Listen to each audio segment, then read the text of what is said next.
desconocida pero intensa señal interrumpía las emisiones de onda corta de todo el planeta. Con un ruido muy característico y de manera rítmica, la señal pronto pasó a llamarse el pájaro carpintero. Sin saberlo, los radioaficionados habían localizado el sistema de radares Duga 3, el cual debía detectar lanzamientos de misiles por parte de los americanos. Este radar se encontraba en los bosques de Chernóbil, a pocos kilómetros de la central nuclear, por lo cual, cuando sucedió el accidente nuclear, se abandonó progresivamente hasta que en 1989 quedó desmantelada sin haber cumplido nunca su objetivo. ¿Sabrías decirme cuál es el país que más veces se ha enfrentado con España? Lo cierto es que España ha sido un país que ha atravesado muchos conflictos a lo largo de su historia. Durante su época como potencia, en mitad de una Europa repleta de conflictos, se enfrentó a multitud de países, pero hay uno de esos países que destaca por encima del resto. Podríamos pensar que es Gran Bretaña, por batallas tan famosas como Trafalgar, la derrota de la Armada Invencible o varios enfrentamientos que tuvieron estas dos naciones en Europa y América. Pero resulta que Francia es el país con el que España ha mantenido más guerras. Se pueden contar cerca de 20 tan solo desde el siglo XVI hasta el XIX.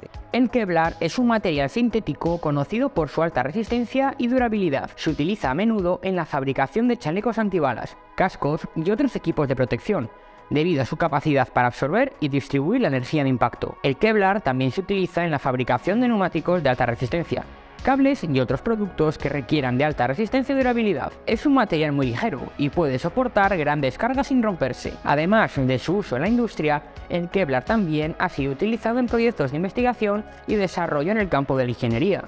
Por ejemplo, se ha utilizado para desarrollar materiales más resistentes para el transporte de personas y carga en el espacio y para la creación de materiales más resistentes para la industria militar.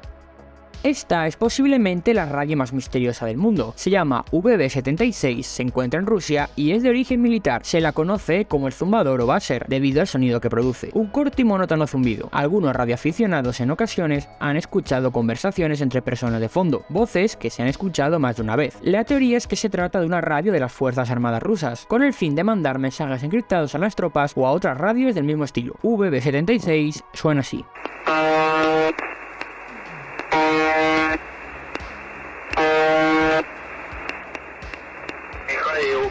Дмитрий, Женя, Борис. Михаил, Дмитрий, Женя, Борис. 85, 343.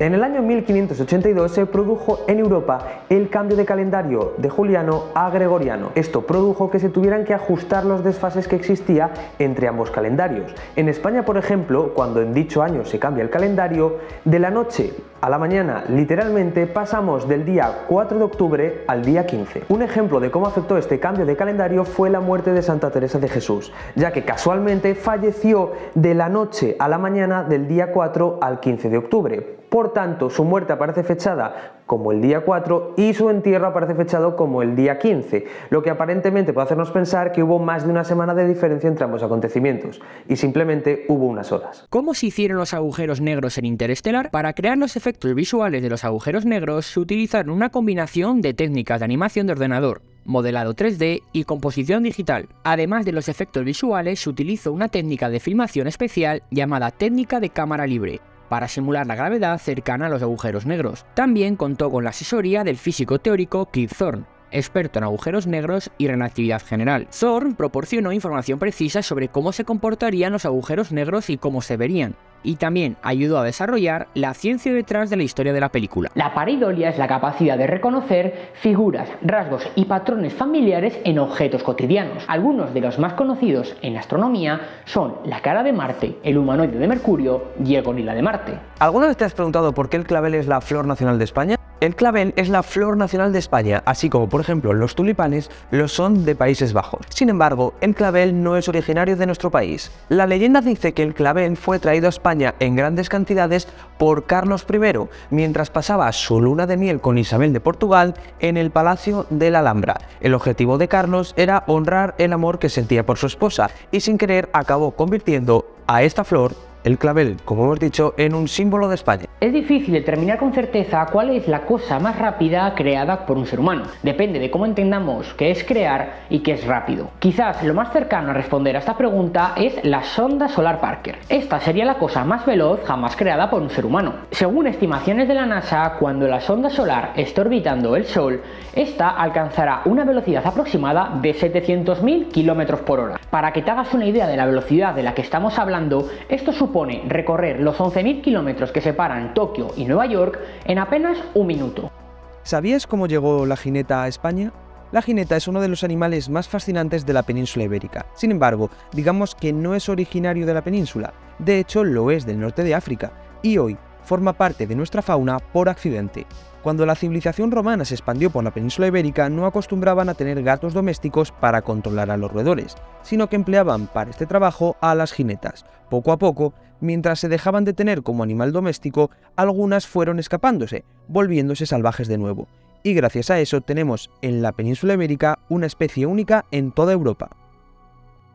¿Sabes cuáles eran los antídotos de la antigüedad para combatir el veneno de la tarántula? Antes de la ciencia moderna, los remedios para curar enfermedades o los efectos de los venenos de según qué animales eran bastante curiosos. Para combatir los efectos del veneno de la tarántula, antaño al paciente se le recomendaba bailar durante 6 horas aproximadamente, que se tomara un pequeño descanso y que continuara con esta práctica. Esto se repetía durante 6 o 7 días aproximadamente. Además, durante este tiempo no se le recomendaba comer queso y sí que escuchara música, y en concreto música generada por un instrumento en particular, la vihuela. Tampoco podían tomar leche que hubiera sido ordeñada, sino que si querían tomar leche tenían que recurrir a tomarla directamente de la ubre del animal. Además, el agua caliente se utilizaba como remedio complementario a todos estos tratamientos. En 1860, por primera vez, un locomóvil se desplazaba por España. Fue traído por piezas desde Inglaterra y su montaje tuvo lugar en Valladolid, a cargo del ingeniero Pedro de Rivera. El locomóvil consumía 47 kg por hora de carbón. En terreno llano se desplazaba a unos 9 km/h y podía salvar pendientes de hasta un 14%. Arrancó su viaje en la ciudad de Valladolid para llegar a Madrid en 20 días, con una media de 14 km diarios, debido en parte a que tuvo que solventar varias averías, además de tener que repostar carbón en los distintos pueblos del camino. El viaje dejó la conclusión negativa de la velocidad, ya que el trayecto Valladolid-Madrid podía llegar a hacerse en 22 horas. Sin embargo, la buena conclusión fue la potencia de arrastre que ofrecía el locomóvil, ya que tiraba lo mismo que 20 carros. Tal día como hoy, en 1989, murió Salvador Dalí. Una figura clave como él mantuvo relaciones con personajes tan aparentemente diferentes como Lorca y José Antonio Primo de Rivera.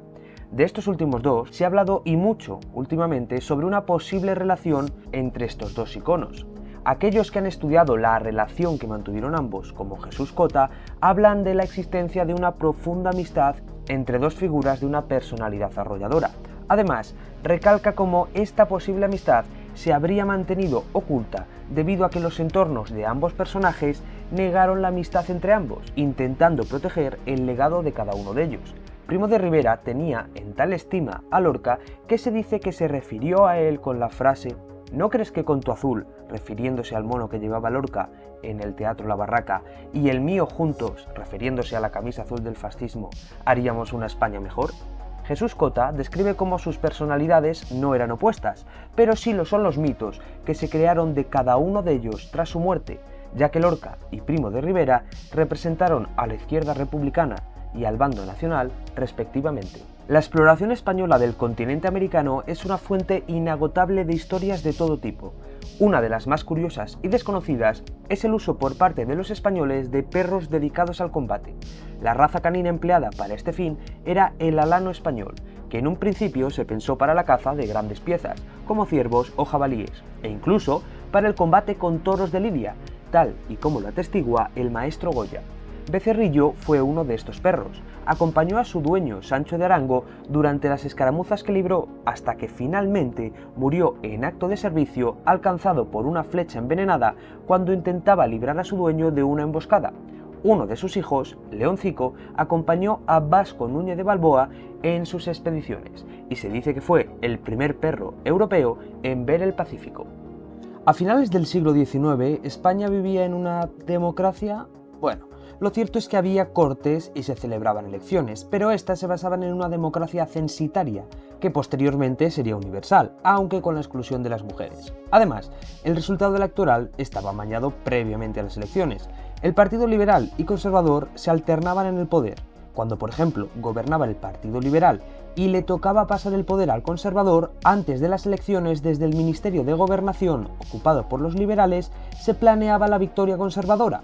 Se ordenaba a los gobernadores civiles que fueran planificando las listas electorales y los resultados necesarios para que se diera este amaño electoral, y para ello se recurría a todo tipo de artimañas. Los caciques coaccionaban a los votantes, se fingía el voto de personas que ya habían muerto, votaban personas imaginarias e incluso se sustituían papeletas. Las restricciones de posguerra avivaron el ingenio de la sociedad española. La escasez de combustible obligó a reducir significativamente el tráfico de vehículos de combustión en grandes ciudades como Madrid. Aparecen en este momento coches que funcionan mediante carbón y leña en presencia de agua. Además, surgen vehículos híbridos que combinan los motores de combustión y los pedales. Pero sin duda de estos ingenios, el que más puede resultarnos familiar es el electroscopio o coche eléctrico. La autonomía llegaba hasta los 65 kilómetros y se anunció en el nodo como una flota de taxis eléctricos operaba en Barcelona. Sin embargo, la fabricación era aún cara y la dificultad para sustituir las piezas averiadas acabó chafando este intento de revolucionar el automóvil en España. Antonio Estevez Varela fue un inventor español que comenzó a desarrollar patentes en los años 30, hasta llegar a registrar un centenar de inventos con su nombre. En 1971 dio a conocer públicamente el generador de hidrógeno o motor de agua. Recorrió varios pueblos de España haciendo demostraciones con su ciclomotor, funcionando a base de dicho motor de agua. Antonio Estevez echaba unas misteriosas piedras y una pasta formada por arenas y un 20% de carbón. El revolucionario invento llegó a oídos del gobierno franquista, ya que Estevez Varela había ofrecido su nuevo invento al Estado de forma completamente gratuita. Sin embargo, desde el Ministerio de Industria se le tachó de fraude y su invención quedó estancada. El síndrome de Stendhal es uno de los más curiosos síndromes que puedan existir. Cuando contemplamos algo que nos parece bello o escuchamos una canción que nos toca por dentro, nos suele inundar una sensación de bienestar y admiración. Sin embargo, a las personas con este síndrome les embarga tanto la emoción ante las obras de arte que experimentan sensaciones desagradables, como por ejemplo ahogo, dolor en el pecho, desorientación, mareos, sudoración y visión borrosa, entre otros síntomas. ¿Sabías que hubo un Luis I, rey de España? El nombre de Luis no lo solemos asociar a reyes de España, en todo caso a reyes de Francia. Lo cierto es que en España hubo un Luis I, aunque no es muy recordado. Fue hijo de Felipe V y reinó en 1724, tras la abdicación de su padre, aunque solamente duró 8 meses en el trono, razón por la que apenas se le recuerda. ¿Por qué Fernando VII es tan odiado? Fernando VII es probablemente el rey que menos simpatía despierta. Aunque fue conocido como el deseado, lo cierto es que la opinión sobre este rey fue cambiando poco a poco.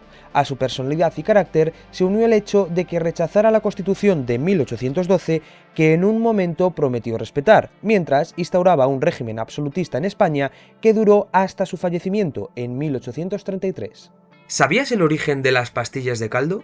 Los ejércitos en muchísimas ocasiones han tenido como mayor enemigo no a sus contrarios, sino a condiciones meteorológicas, enfermedades o a la dificultad para alimentar a las tropas. La España de Carlos III contrató al célebre químico francés Louis Prost para el Real Laboratorio de Segovia con la finalidad de que encontrara una solución eficiente para alimentar a las tropas, sin perjudicar en exceso la economía del Estado. Bajo su tutela, en 1791 se desarrollaron de forma experimental una serie de pastillas, que hoy entenderíamos como de caldo, que buscaban alimentar al soldado lo mejor posible, con lo mínimo imprescindible. En la película de 2003, El Núcleo, protagonizada por Aaron Eckhart y Hilary Swank, un grupo de científicos debe internarse dentro de la Tierra para intentar reactivar el núcleo que se ha parado. Esto provoca que el campo magnético desaparezca, haciendo que los rayos ultravioleta del Sol achicharren a toda forma de vida en la Tierra. ¿Pero esto sería posible? La respuesta es que no, y que ni siquiera estamos cerca, ya que lo más profundo que ha cavado el ser humano en la Tierra han sido 12 kilómetros en Rusia, y hace más de 35 años, en el conocido hoyo superprofundo de Kola.